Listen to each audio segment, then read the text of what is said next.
इस 12 सेकंड में आपकी पूरी जिंदगी बदलने वाली है, आपकी पूरी सोच बदलने वाला है।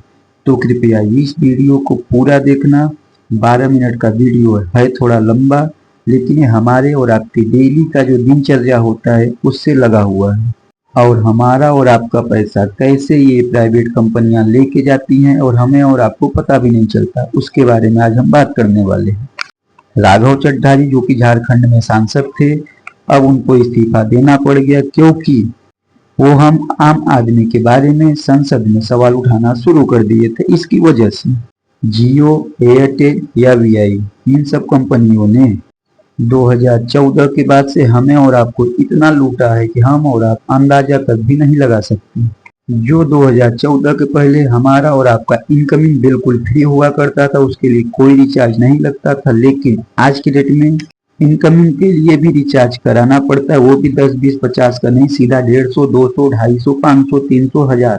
और आउटगोइंग के लिए मिनिमम बैलेंस चाहिए होता है 250 रुपए, वो भी सिर्फ 28 दिन के लिए।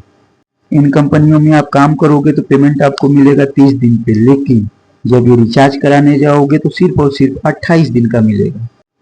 अब बात करते हैं आगे। इजराइल में 1 GB डाटा का कीमत 1 रुपये 67 पैसे, इटली में 7 रुपये 26 पैसे, फिजी में 7 रुपये 34 पैसे, सैन मारिनो में 8 रुपये 17 पैसे, कंबोडिया में 10 रुपये 1 पैसे, पाकिस्तान में 10 रुपये 84 पैसे, भारत में 13 रुपये 34 पैसे, किर्गिस्तान में 14 रुपये 18 पैसे, फ्रांस में 16 रुपये 68 पैसे, कोलंबिया में 16 रुपये 68 पैसे। जो कि आज भारत में 1 GB डेटा का दाम लगभग 20 से 25 रुपए हो चुका है। और हमें ये बताया जाता है कि पाकिस्तान में बहुत महंगाई है, बहुत महंगाई, लेकिन पाकिस्तान में आज के डेट में भी डाटा हमारे भारत से सस्ता है। मीडिया वाले कहते वहां पे तेल महंगा हो गया, आटा महंगा हो गया, नमक महंगा हो गया, लेकिन हम देख रहे हैं कि सब कुछ हमारे भारत में ही महंगा हो रहा है। आज भी पाकिस्तान में 10 रुपए में 1 GB डाटा मिलता है, लेकिन हमारे भारत देश में 1 GB डाटा का कीमत 20 रुपए से लेकर 30 रुपए तक है। क्या यही विकसित भारत है? देश का विकास हो रहा है, अर्थव्यवस्था बरकरार हो रही, लेकिन हम गरीबों के लिए नहीं, सिर्फ और सिर्फ अंबानी, अडानी, इन जैसे बड़ी कंपनियों और बड़े मालिकों के लिए। अब बात करते हैं बैंकों के बारे में। सरकारी बैंक में खाता खुलाने जाओगे, हफ्ते भर महीने भर लाइन लगा के रहो। केवाईसी कराने जाओगे तो एक केवाईसी पे 200 से लेके 500 रुपए तक का चार्जेस लगता है, जिसकी वजह से मजबूरी में हमें और आपको प्राइवेट बैंकों में खाता खुलाना पड़ता है, क्योंकि वहां पे एक दिन में सारा काम हो जाता है।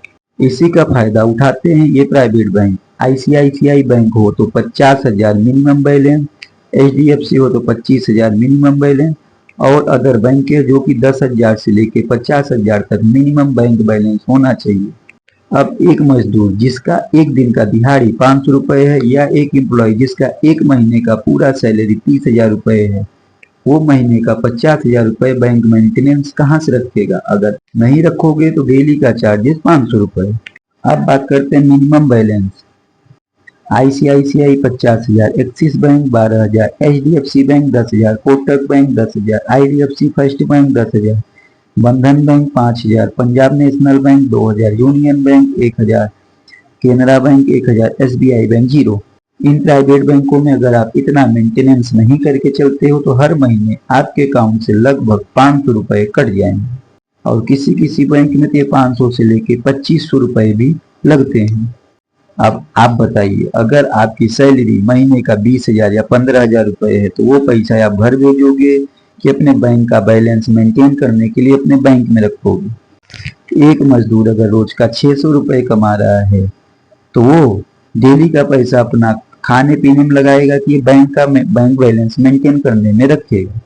लेकिन इस पे ना तो सरकार कोई एक्शन लेती है, ना तो विपक्ष के पार्टी इस पे कोई बात उठाते हैं। क्यों? क्योंकि इन बैंकों से उनको घूस और कमीशन मिलता रहता है, चाहे सरकार हो चाहे विपक्षी पार्टी हो, इन सबके नेताओं को घूस कमीशन मिलता रहता है, परसेंटेज इनका फिक्स रहता है। प्रति वर्ष सिर्फ और सिर्फ बैंक मेंटेनेंस के नाम पे हमसे और आपसे लगभग 3 से 4 हजार करोड़ रुपए का कमाई कर लेती है। ATM से आप पैसे निकालने जाओगे, अगर एक महीने में 3 बार से ज्यादा पैसे निकालते हो तो 350 रुपए आपका ATM चार्जेस के नाम पे कट जाएगा, SMS के नाम पे कटेगा, उसके बाद में दुनिया भर का स्कीम लगा लगा के हमारा और आपका पैसा काटते रहते हैं। कभी इंश्योरेंस के नाम पे काटेंगे, कभी इसके नाम पे, उसके कुछ ना कुछ वो ऑप्शन लगा के हमारा और आपका पैसा काटते रहते हैं। अगर अब हम बैंक में पैसा ना रखें तो कहाँ रखें? बैंक को सेविंग अकाउंट कहा जाता है, क्योंकि हम आम आदमी ये सोचते हैं कि हमारा पैसा बैंक में रखा जाएगा तो सेव होगा, लेकिन बैंक तो उस पैसे को काट काट के जीरो कर देती है। अब बात करते हैं लोन के बारे में। अगर किसी बड़े बिजनेसमैन को लोन चाहिए तो उसको 1 से 2% या सालाना मान लीजिए 6 से 7% में उसको लोन मिल जाता है। लेकिन हम मिडिल क्लास के लोगों को अगर लोन चाहिए, अगर आप 1 लाख रुपए भी लेते हैं या 50,000 भी लेते हैं, तो 1 साल का इंटरेस्ट 12% से लेके 18% तक का ब्याज 1 साल का, मतलब महीने का लगभग 2 से 2.5% या 3% तक का हमको ब्याज देना पड़ता है। अगर आप किसी बैंक से या किसी ऑनलाइन ऐप से लोन 1 लाख रुपए लेते हो तो सबसे पहले आपके लोन पास होते ही 5 से 10,000 रुपए आपके अकाउंट से कट जाता है लोन के नाम, वो फीस के नाम पे। सपोज आपने लोन लिया 1 लाख रुपए, लेकिन आपके अकाउंट में आता है सिर्फ 90,000 रुपए। आपको पैसा मिला 90,000, लेकिन 1 लाख रुपए पे आपको 1 साल का ब्याज देना पड़ेगा 18%, यानी साल का लगभग 3% हमें और आपको ब्याज देना पड़ता है। यही लोन अगर किसी बड़े उद्योगपति को दिया जाए तो सिर्फ और सिर्फ 2 से 4% सालाना ब्याज लगता है। अब बात करते हैं आगे।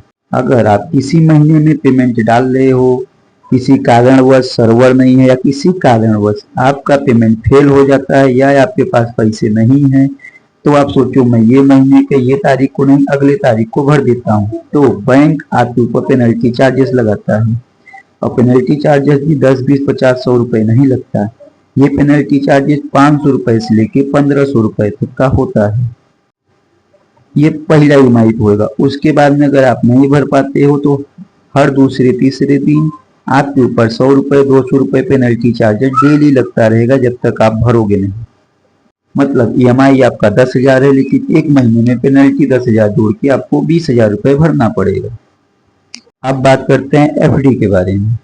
अगर आप कमाई के बाद थोड़ा बहुत पैसा इकट्ठा कर लिए हो, आप सोचो बैंक में हम इसको रख के एफडी करा लेंगे तो 3% से लेके सिर्फ 6% तक ही हमको उस पैसे पे ब्याज मिलेगा। मतलब आप बैंक से लोन लेते हो तो 18% ब्याज दोगे, लेकिन बैंक में आप अपना पैसा रखोगे तो आपको मात्र 3% से लेके 6% तक ही ब्याज मिलेगा। वो भी निकालने जाओगे तो आपको 3 से 4 बार दौड़ाएंगे। अब बात करते हैं टिकट के बारे में, क्योंकि अभी आपको भी पता है जब से ऑनलाइन सिस्टम आया तब से आम आदमी को टिकट मिलना नामुमकिन हो चुका है।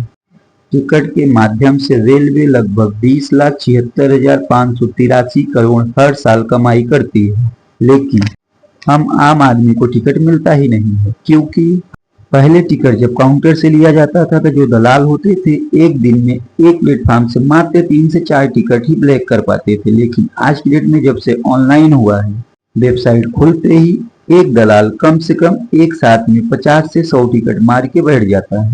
ऐसे 10 दलाल अगर किए तो टिकट हो गया खत्म, डेली का टिकट खत्म हो जाता है। उसके बाद जब आप दलाल से लेने जाओगे तो एक टिकट का दाम 2,000 से 5,000 तक देना पड़ता है।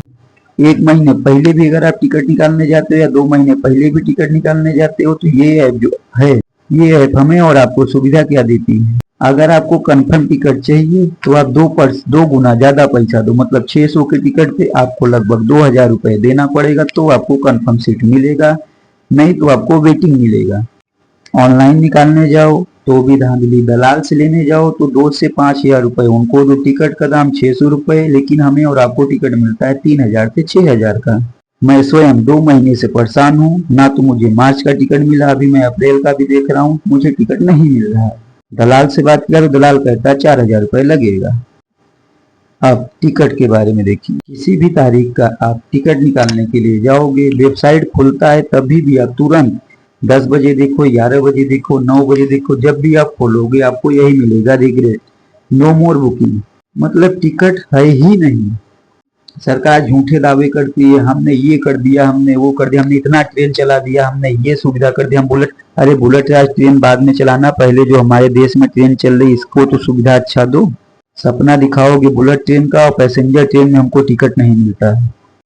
हम आम आदमी ना तो जनरल में जा सकते हैं, ना स्लीपर में जा सकते हैं, ना एसी, मतलब किसी भी ट्रेन में हमें और आपको टिकट मिलता ही नहीं है। और ये मोदी सरकार, ये बीजेपी सरकार हमें और आपको रोज सपना दिखाती कि हमारे देश में बुलेट ट्रेन आने वाली है। अरे बुलेट ट्रेन का क्या हम अचार डालेंगे, जब हमारा पैसेंजर ट्रेन ही नहीं चल रहा है तो हम बुलेट ट्रेन को लेकर क्या करेंगे। टिकट हर 6 महीने हर साल महंगे होते जा रहा है, लेकिन टिकट हमें और आपको तब भी नहीं मिल रहा है। टिकट का दाम 655 रुपए, लेकिन दलाल से लेने जाओगे तो 3000 से 6000 रुपए, और दलाल के पास टिकट मिल जाता है, लेकिन IRCTC की वेबसाइट पे टिकट नहीं मिलता। काउंटर पर भी लेने जाओगे तो वो वेटिंग का टिकट पकड़ा देंगे, कंफर्म टिकट उनके पास भी नहीं रहता है। क्योंकि जो टिकट काउंटर पे टिकट देने वाला बैठता है या जो हमारा स्टेशन मास्टर होता है वो खुद दलाल से मिले रहते हैं। उनको सरकार से भी पैसा मिलता है, सरकारी सैलरी भी आती है, प्लस दलाल से भी पैसा उनको दिया जाता है। हर टिकट पे 500 से 600 रुपए उनको मिलता है। एक दिन का कमाई 5 से 6000 रुपए स्टेशन मास्टर और टिकट काउंटर पे जो टिकट बेचते हैं उनको मिल जाता है। ये देखो स्क्रीन पे आपको दिख रहा है, ये 3 गुना रिफंड आपको मिलेगा अगर आप 655 रुपए का टिकट है, लेकिन वो भी ये टिकट 5 मई का है। आज है 20 मार्च, टिकट मैं देख रहा हूँ 5 मई का। तो ये ऐप क्या कह रहा है, 655 रुपए का टिकट है, लेकिन आप मुझे 1069 रुपए दो तो मैं आपको कंफर्म सीट दूंगा। अगर कंफर्म नहीं हुआ तो आपको 3 गुना रिफंड दूंगा। लेकिन IRCTC वेबसाइट से हमें टिकट नहीं मिल रहा है कंफर्म टिकट। उस पर हम बुकिंग करने के लिए जाते हैं तो बिना घूस दिए नहीं मिलता, क्योंकि सरकार को भी पता है कि आम आदमी चूतिया है, वो कुछ बोलने वाला है नहीं। इसीलिए कहता हूँ, रोज कहता हूँ, हर वीडियो में कहता हूँ, आप भी आवाज उठाओ और ज्यादा से ज्यादा इस वीडियो को शेयर करो, लाइक करो, सब्सक्राइब करो, ताकि ये जानकारी, ये वीडियो हर व्यक्ति तक पहुंचाओ। और सबसे एक ही चीज का निवेदन है कि सरकार के खिलाफ आवाज उठाना हो या सिस्टम के खिलाफ आवाज उठाना हो, जब तक हमें आपको हमारा अधिकार नहीं मिलता तब तक हम लोग शांति से नहीं बैठेंगे। राघव चड्ढा जैसे ईमानदार नेता जब आम आदमी के बारे में बात करना शुरू किए तो सरकार उनको मजबूर कर दी कि उन्हें इस्तीफा देना पड़ गया। लेकिन जो भ्रष्ट नेता है, भ्रष्ट विधायक, सांसद है, इनके खिलाफ कोई एक्शन नहीं लिया जाता, क्योंकि वो घूस लेके सरकार को भी घूस देते रहे।